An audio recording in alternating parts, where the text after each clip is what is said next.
Hey everybody, I'm here to tell you about the full moon in Leo. And I wanted to do this because I do it for every moon cycle. I try to do it on the new moon and the full moon.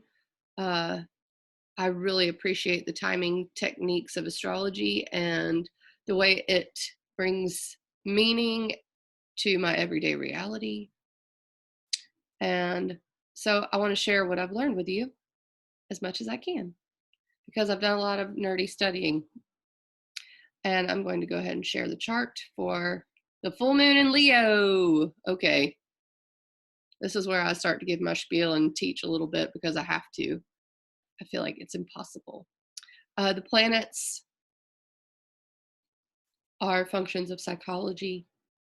That's the easiest way to describe it.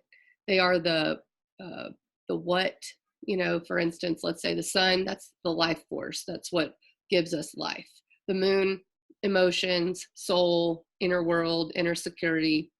So I chose those two planets because that's what, is in opposition during the full moon. Let me just draw that in case you didn't know. On the chart, when it's a full moon, the sun and the moon will be opposite. The sun is shining its light onto the moon. When you're looking at a chart as well, it's assumed that the earth is right here in the center.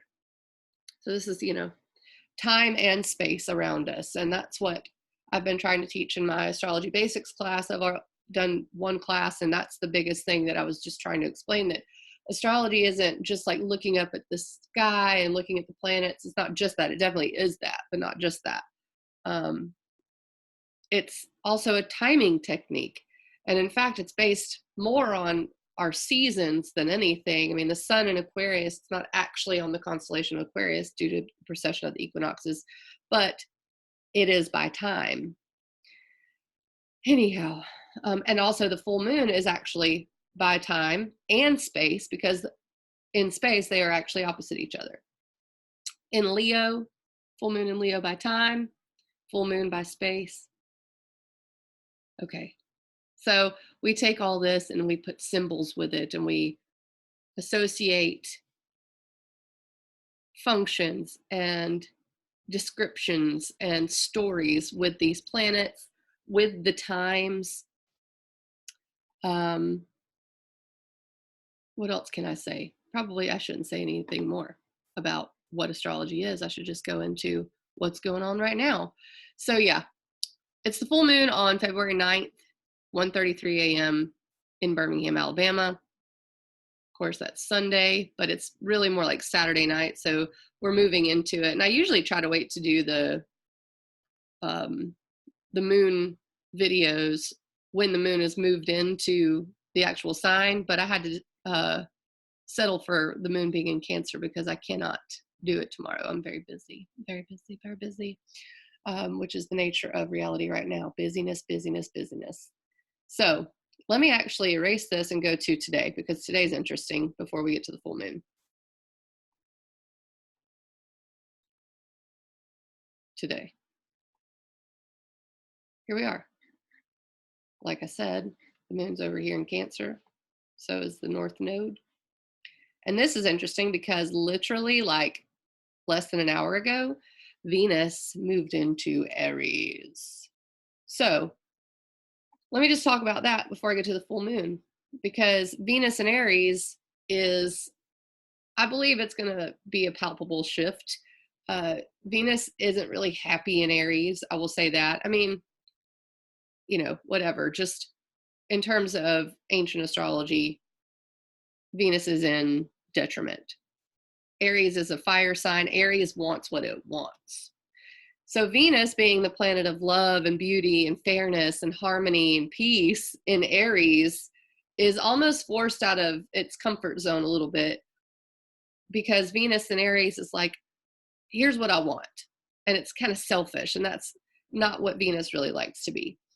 So it's kind of a struggle when Venus is in Aries, but at least it helps you want to get stuff done, especially in terms of finances, relationships. It can be very passionate.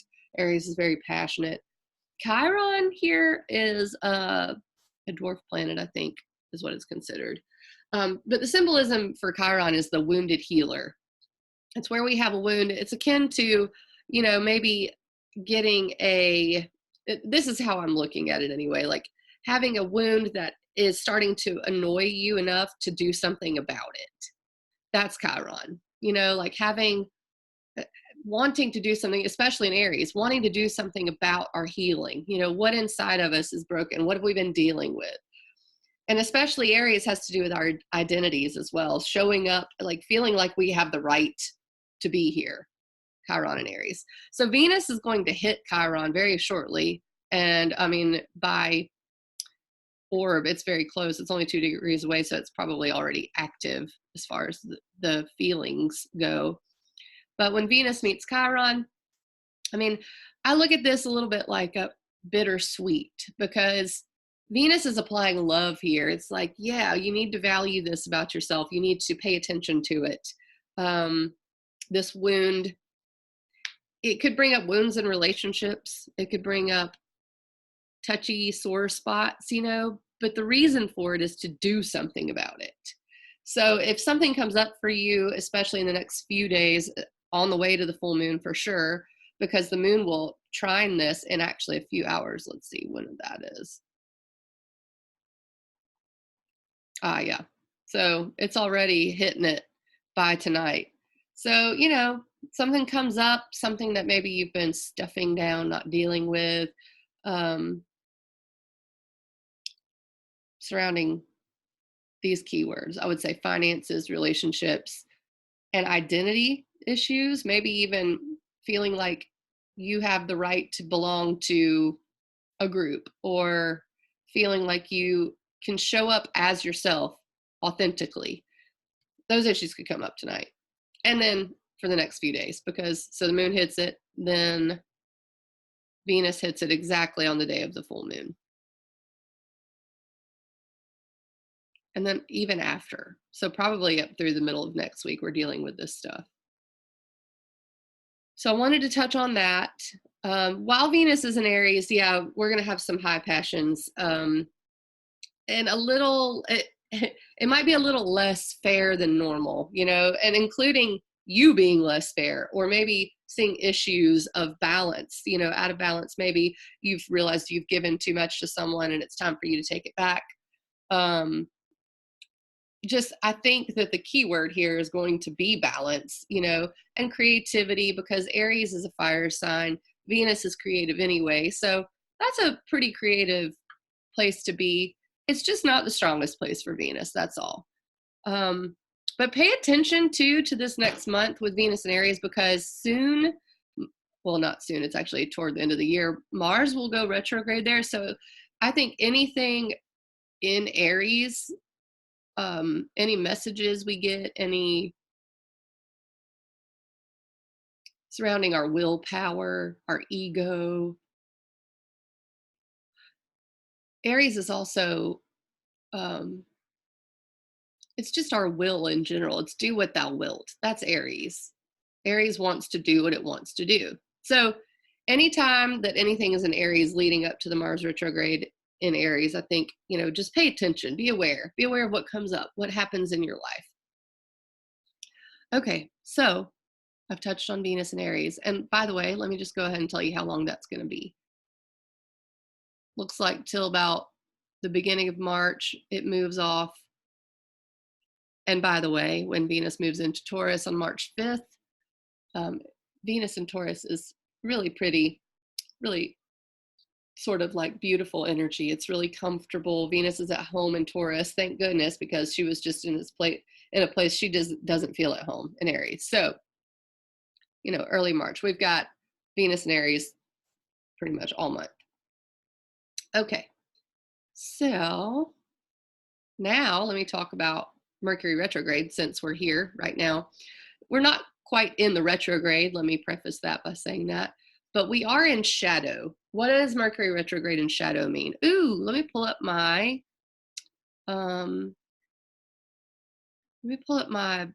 infographic, because I just want to show you what I'm talking about with the Mercury retrograde shadow. It's really interesting. It's just going to take me a second to pull it up. Um, Mercury looks like it turns around in the sky. It doesn't actually turn around in the sky. That's the one thing that I need to drive home. And I think that's some of the things that, kind of take away from the credibility of astrology when we're talking about a planet going retrograde, and some people aren't aware that it doesn't actually turn around in space. It looks like it does, but it doesn't actually turn around. And that has to do with, how like two trains moving beside each other, you can't tell which one's moving and which one's stationary. It's that same principle. So let me share my screen, new share. Here we go. Yeah, there it is. Yay. Okay. So imagine this is where Mercury is moving. So she entered the shadow. I don't know why I said that. Mercury is not even a feminine planet. Forgive me. I'm talking about Mercury retrograde and tripping over my words. Go figure. Basically, what's happening is Mercury will trace the path that it's already been on. And so that's considered the shadow. So it entered shadow February 2nd, meaning it will go back to that spot in the sky. It will look like it goes back to that spot in the sky. So then we have Mercury stationing retrograde on the 16th. But the shadow it's like a bell curve. It's starting already, the Mercury retrograde energy. What is that energy? Mercury is how we communicate, what we think about, what we write about, what we talk about, how we organize our daily lives. Mercury is movement in my mind. It is mind movement. I don't know if you can say it any clearer. People are texting me. So for that to, in ancient times, I like to imagine what ancient people were looking at, and it looked like that planet moved backwards in the sky. My teacher, Rick Levine, says it gets louder. And I could see that, but I say internally louder because it's like pushing on you and pushing on you. So you're thinking about things more, or you should be. And that's where the breakdowns happen in Mercury retrograde. You hear about people's car breaking down, you hear about computers breaking down, and people say, don't sign contracts. Well, you can't always plan your life like that because Mercury is retrograde 3 to 4 times a year. So if we didn't sign contracts, we would never sign contracts, right? Or never drive, or always be afraid of everything breaking down. And that's not how it is.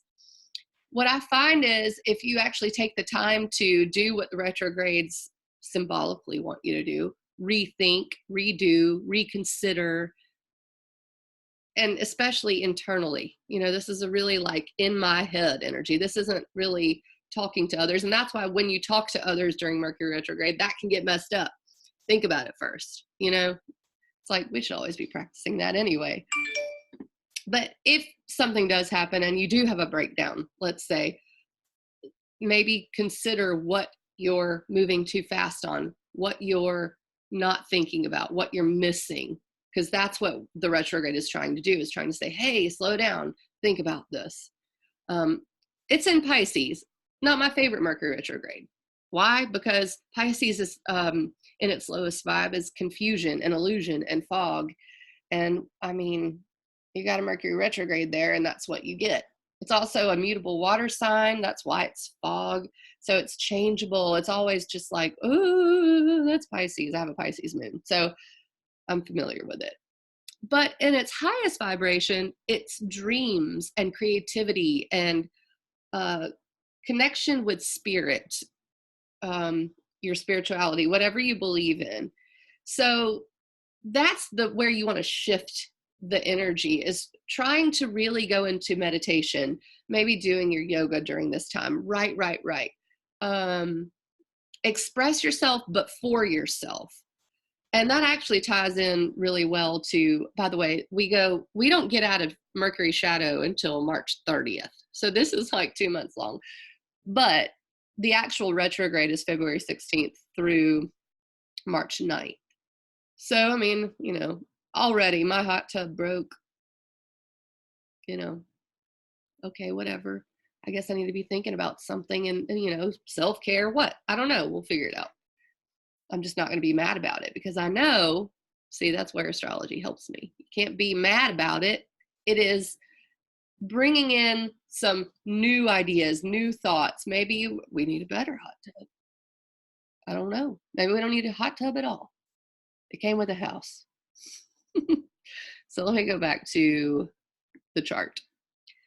That's what I wanted to say about Mercury retrograde in Pisces. Definitely go into the spirituality aspects as much as you can and connect with yourself on an internal level, what you really think about things, maybe where your heart really wants to go, which is what the full moon is about.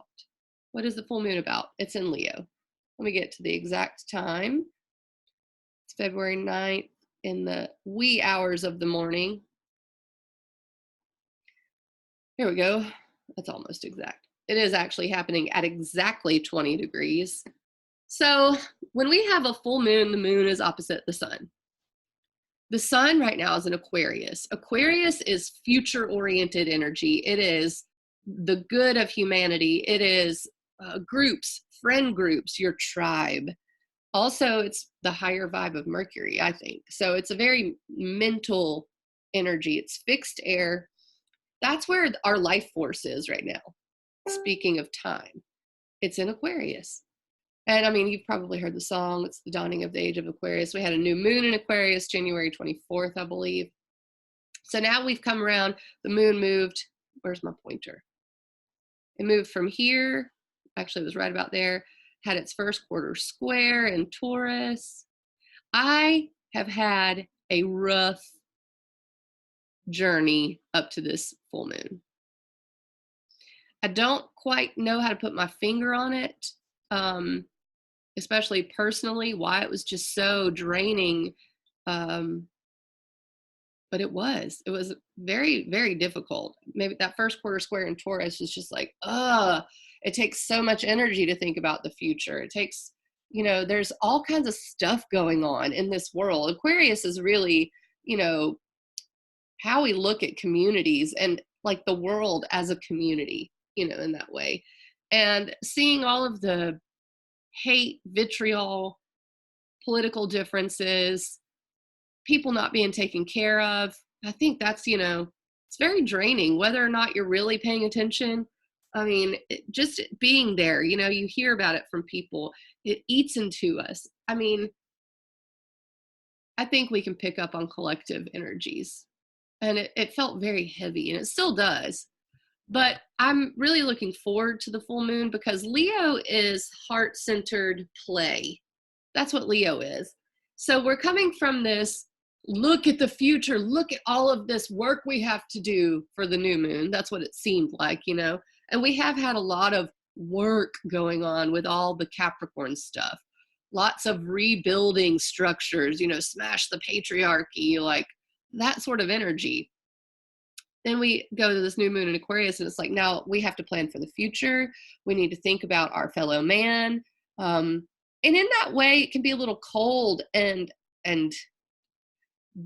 disconnected emotionally, because it's like, you don't matter, everybody matters. So it's not a very personal energy. It's very much like, it's outward energy. So now we have the full moon in Leo. That is more like, okay, let's see how we fit into that equation, how I matter, how my creativity matters, how, especially creativity. Leo is very creative. It is the inner child, children in general, creative fire. It's romance. Leo is, it is play. I love Leo energy. It's so awesome. So to have the full moon there, the light of Aquarius over here is feeding that full moon in Leo. So it's begging you to say, okay, I'm here, I'm showing up, and the way I'm going to add to the community, the way I'm going to approach the future is from my inner child, from my heart, from my love center. So during this full moon, anything creative is going to be on deck. This weekend will be very romantic, I think. It's just going to feel good, especially after all of the heavy energy. It's going to be time to play. It's time to dance, time to sing, time to write, time to do whatever it is that you consider your creative expression. And another thing about that is there's other things in fire signs. So, I mean, when I think of fire, I think of passion and will and movement forward and out. That's what fire energy is. We have Venus in Aries, Chiron in Aries. The moon will be in Leo, full moon in Leo. And then we have Mars in Sagittarius. And in fact, that full moon, it's not super close. It's 5 degrees away from being exactly trying to Sagittarius, Mars in Sagittarius. And that is very much striking out on an adventure. You know, it's like, what can I do with my creativity in this reality? What do I believe about it? That's Mars in Sagittarius. So that's my advice for the full moon. I mean, as far as letting go of things, which a lot of people say the full moon's for letting go, you know, let go of any inner voice that's telling you to not follow that inner child. You know, your inner parent can kind of be too heavy sometimes. I mean, especially with all this Capricorn energy, that's inner parenting, you know, and I think that we've had to do a lot of that in ourselves. So this is now interchilding, you know, like inner childing, like let the child part of you lead the charge. Let the spiritual part of you lead the charge, because we've got Jupiter sextile Neptune. That's going to be exact when?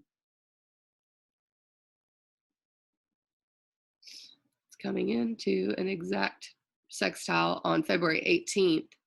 And that's interesting to note because a couple of things happen. Let me go ahead and just look in the future for you, because I might as well, because this is before the new moon. So I want to give you a preview of the next month. Mars moves into Capricorn February 17th. So you can see all this up here. And this is what I've been talking about, Capricorn. Capricorn is work. Capricorn is boundaries, foundations, rules, how we build our life. That's where a bunch of planets have been.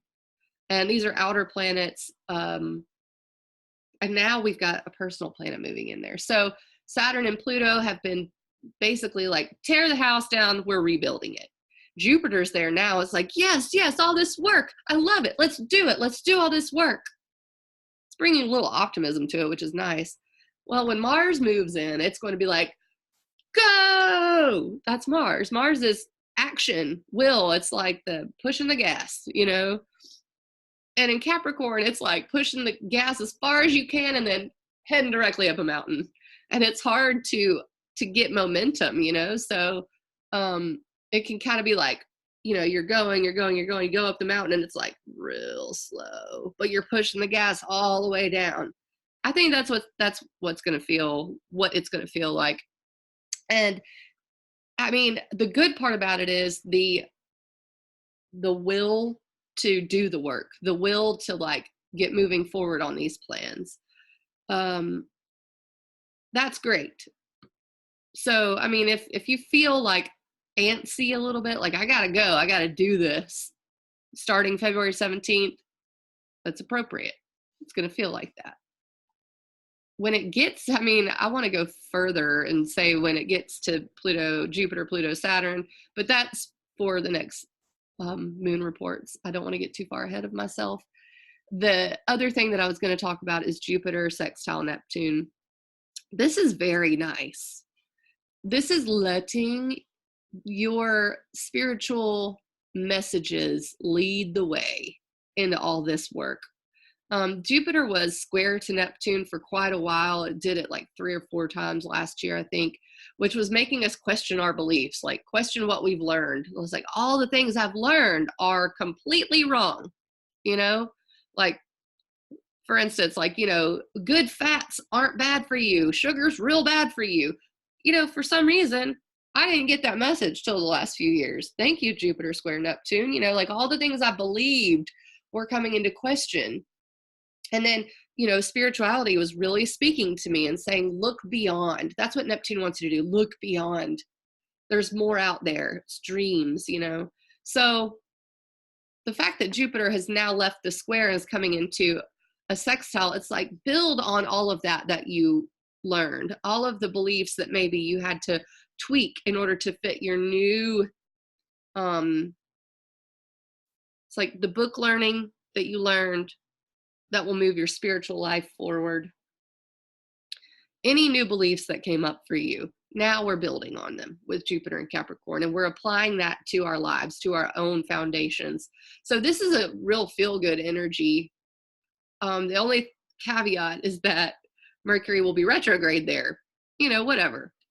We know what we're going to have to do. We're going to have to meditate. We're going to have to be spiritual. We're going to have to, our dreams are probably going to be crazy. But it is a very insanely creative time when that's happening. I think that is about it, leading us up to, the new moon before. Yeah, so actually February 21st, Mars trines Uranus. Ooh, and the sun sextiles Uranus.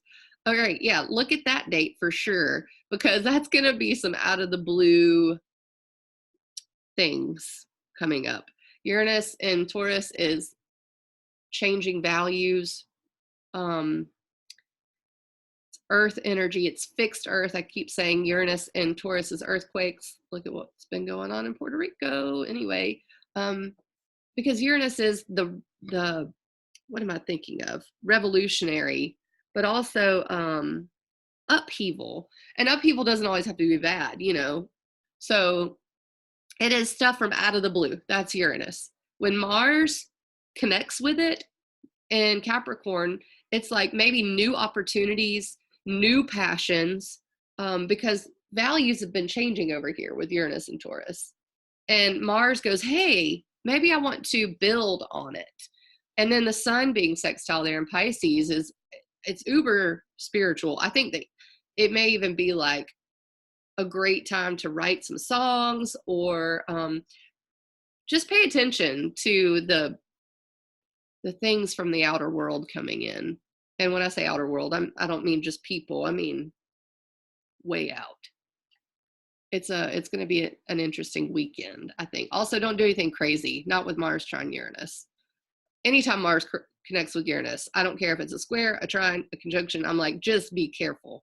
Like don't speed, don't try to do any kind of crazy sports. So I wanted to say about that before and then coming up after that, I think the 23rd will be the new moon in Pisces, and that's when I will come back and talk to you. So thank you very much. I hope I've helped plan a little bit for you for the next couple of weeks. Definitely play this weekend. With Jupiter sextile Neptune and Mercury going to go retrograde in Pisces, don't do the escapism thing. Don't be drinking too much, doing a bunch of drugs, because that's Pisces, and Pisces wants to escape. It either escapes into that lower vibe stuff where you just numb yourself, or you escape into spirituality. So when you're having fun and playing, be aware of that, the tendency to escape. Do it in a healthy way. How can you escape in a healthy way? I love meditation. So go to a class. There's plenty of these classes around town. Take a painting class. Paint if you never painted before. Do something that opens up your heart, opens up that creative energy, that makes you think differently about life, different perspective. Be around kids, connect with the inner child, have fun, be good. Okay, well, if you want a session, I have some time coming up next week. I'm enjoying it so much. I did a session yesterday with someone, and it was just, it's so amazing. They're so wonderful. It really is a life hack. It helps you hone in on what you really want out of life, and maybe where you're kicking yourself and you're behind, or maybe where you're not opening up to enough. So holler at me. All right, y'all. Signing off. Mwah.